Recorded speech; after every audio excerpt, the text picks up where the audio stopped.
Jadi ini kita lihat tiangnya miring satu sama lain, 4 sisi ini miring. Nih bisa kita lihat kemiringannya. Ya, ini buatan tangan-tangan manusia, jadi dia tidak simetris, jadi bekas dari buatan manusia, istilahnya zaman dulu kala miring tiangnya. Ini kita mulai mamat. Ini kita masuk ke gongnya baru. Ini gongnya kelihatan sekali zaman dulu ini. Jadi udah tua gongnya ini. Kayaknya pada zaman dulu. Ini potongannya. Ya, tonggong. Dung, dung, dung. Masih bunyi. Ya, nanti kalau udah waktunya dia akan dibunyikan. Ini Pak Ustadz nih. Itu pakar sejarahnya. Ya. Si ke Samar Kecil. Jadi tadi kita kembali lihat fotonya sawah yang ini. Konon katanya ini adalah tempat tapanya anak angkatnya Adipati Pramono. Ya, pendiri pertama masjid atau juga yang pemimpin. Iya, Adi Pramono itu pemimpin pertama, bupati pertama apa? Pemimpin pertama di Madura di Sampang. Jadi mempunyai ponakan yang sering bertapa di pohon sawo, sehingga beliau memanggil karena ada keinginan untuk membangun masjid. Konon ceritanya dengan dipanggil orang tua angkatnya, beliau keluar dari pohon sawo sehingga berjalan mengikuti kehendaknya dari Pangeran Adipati, dan beliau mempunyai keistimewaan dengan sebuah tongkat yang pada ada ceritanya, sehingga tongkat itu dapat mengumpulkan kayu-kayu yang ada di satu daerah, sehingga kayu itu bisa tongkat itu bisa diarahkan untuk membentuk suatu masjid atau tempat ibadah. Jadi ini kok zaman sekarang ini sudah, yang zaman dulu ini udah periode tahun keberapa, mungkin ada perubahan-perubahan. Ini buatan zaman dulu yang tiangnya miring. Dia di sebelah masjid ini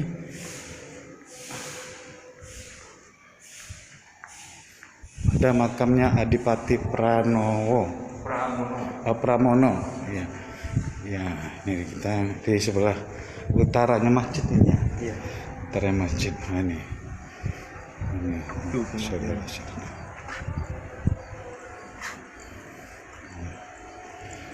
Nanti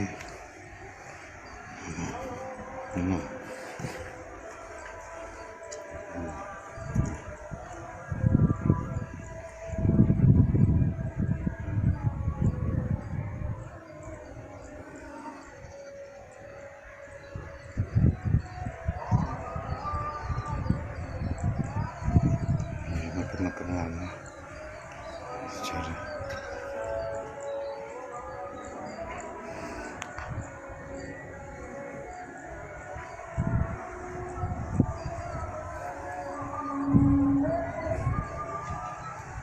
ini makam Adipati Pramono, dan kebetulan kita bersama dengan pakar sejarahnya di sini yang tahu benar seluk-beluknya pembangunan masjid ini Pak ya. Masjid apa namanya Pak? Masjid Madegan. Hah? Masjid Madegan.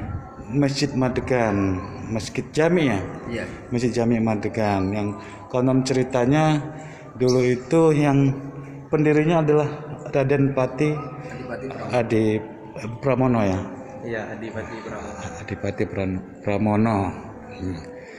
Itu jadi beliau ini Pak, ini mungkin bisa diceritakan masalah itu Pak, sawah ini, pohon sawah. Pohon sawah.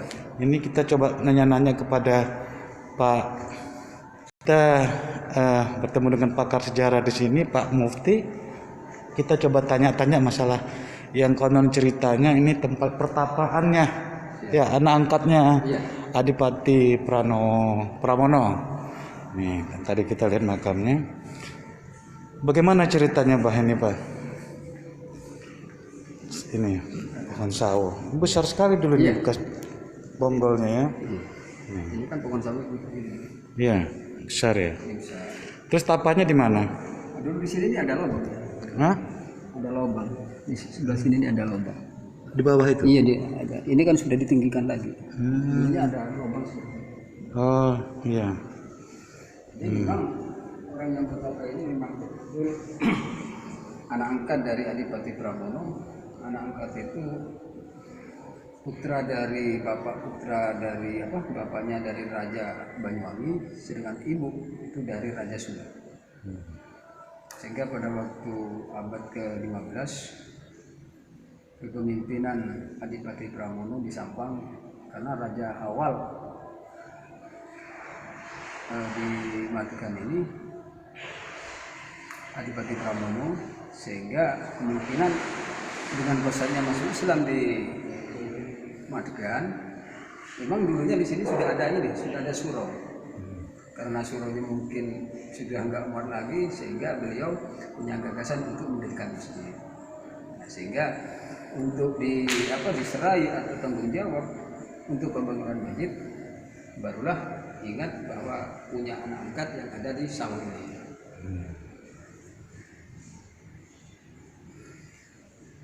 Jadi ceritanya bagaimana yang anak angkatnya itu Pak?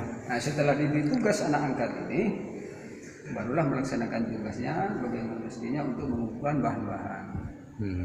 Nah, setelah bahan sudah terkumpul, menurut informasi di sektor utara, tepatnya di daerah Pulau itu, desa Pulau. Desa apa Pak? Di desa Pulau. Pulang. Pengilen kalau sekarang. Penileng sekarang ya. Nah, di situ semua bahan-bahan kayu jati, hanya dengan izin Allah melalui taukat beliau, akhirnya bahan itu sudah terkumpul di sini. Nah, setelah itu bahan sudah dipersiapkan segala macamnya, tinggal untuk mendirikan masjid itu tepatnya pada waktu Jumat Manis. Ternyata setelah menjelang subuh, tiang yang 4 itu sudah berdiri. Oh, Nah, sehingga tiang yang proses 4. berikutnya diselesaikan oleh masyarakat dan tokoh masyarakat di sekitar sini, sehingga masjid ini berwujud seperti masjid yang lama. Dulunya memang belum ini, menurut ceritanya belum tembok, itu terbuat dari papan. Papan akhirnya pun diikat sama ijuk, bukan di batu. Sehingga sama raja itu dibikin sholat Jumat.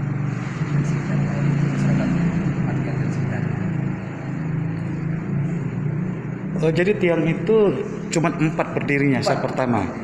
Jadi belum bentuk surau atau masjid belum? Belum. Oh iya. Dulunya memang surau. Surau.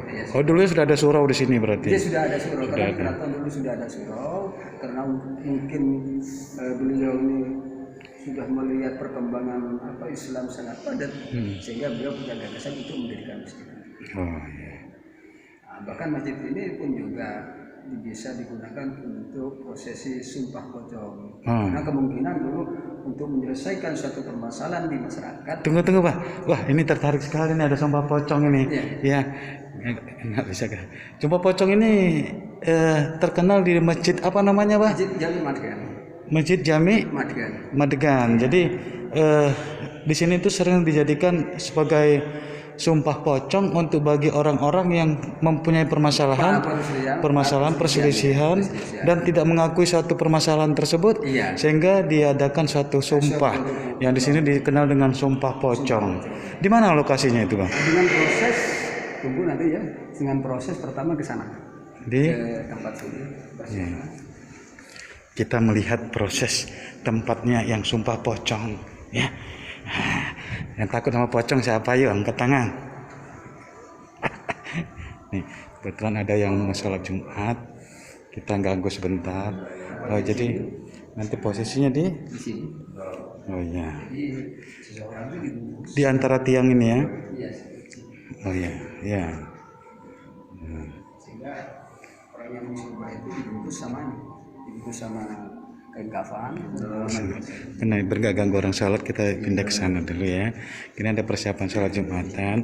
Yang penting kita tempatnya sudah tahu, tempat sumpah pocong tadi. Kita ceritanya di sini. Iya. Ya, ini kita ya, nggak ganggu orang sholat Jumat. Gimana, Pak? Setelah proses sudah ini siap untuk disumpah, sehingga di situ ada suatu Quran untuk perangkatnya juga. Alat untuk sumpah itu ada Quran, namanya Quran Sejimat. Iya, Quran Sejimat. Oh, Quran Sejimat ya. Quran Sejimat ini konon ditulis dengan tangan. Mana Qurannya?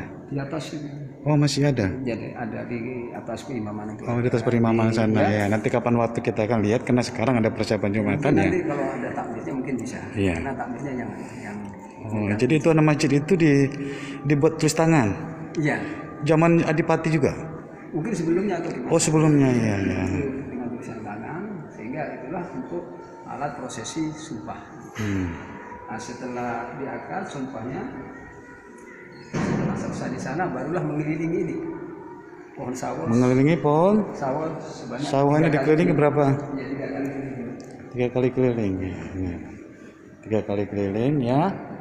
Setelah proses mengelilingi sawo, barulah prosesi penyembelihan ayam. Ulangi, Pak. Tadi itu setelah disumpah baru ngelilingin ini Iya. atau ngelilingi dulu apa baru Enggak, sumpah? setelah disumpah baru mengelilingi. Oh, setelah disumpah baru ngelilingi 3 kali. Setelah itu pemotongan ayam. Ayam di mana dilaksanakan? Di latar anggota itu. Oh iya. Nah, seumpama yang disumpah 3 atau 4 atau 2 ya ayamnya 2. Habis itu setelah dipotong baru yang disumpah itu melangkai sebanyak 3 kali ayamnya. Ayam yang udah dipotong? Iya, dilangkai sebanyak 3 kali. Habis itu proses sumpah pocong sudah selesai, ya tinggal hasilnya bagaimana nanti istilahnya balak dari Allah. Bagaimana hasilnya?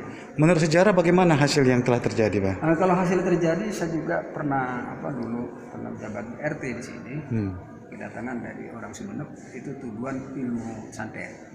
Apa? Ilmu santet. Tuduhan. Iya, tuduhan. Ya. Nah, beliau disumpah karena dituduh sehingga melaksanakan sumpah. Di sini tidak lama kemudian yang disumpah itu, yang dituduh itu ke sini. Ya. Pergi ke saya lagi. Alhamdulillah Pak, saya ini sudah puas karena yang menuduh saya sudah tiba ajalnya.